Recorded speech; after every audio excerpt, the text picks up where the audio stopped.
একটা বাস্তব কথা কি জানেন?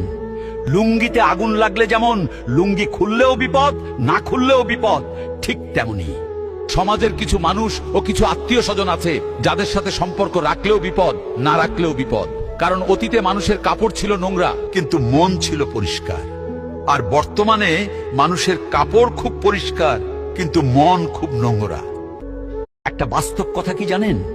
লুঙ্গিতে আগুন লাগলে যেমন লুঙ্গি খুললেও বিপদ, না খুললেও বিপদ, ঠিক তেমনি সমাজের কিছু মানুষ ও কিছু আত্মীয় স্বজন আছে যাদের সাথে সম্পর্ক রাখলেও বিপদ, না রাখলেও বিপদ। কারণ অতীতে মানুষের কাপড় ছিল নোংরা কিন্তু মন ছিল পরিষ্কার।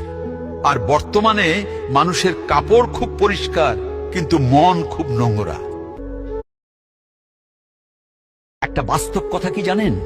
লুঙ্গিতে আগুন লাগলে যেমন লুঙ্গি খুললেও বিপদ, না খুললেও বিপদ, ঠিক তেমনি সমাজের কিছু মানুষ ও কিছু আত্মীয় স্বজন আছে যাদের সাথে সম্পর্ক রাখলেও বিপদ, না রাখলেও বিপদ। কারণ অতীতে মানুষের কাপড় ছিল নোংরা কিন্তু মন ছিল পরিষ্কার। আর বর্তমানে মানুষের কাপড় খুব পরিষ্কার কিন্তু মন খুব নোংরা। একটা বাস্তব কথা কি জানেন?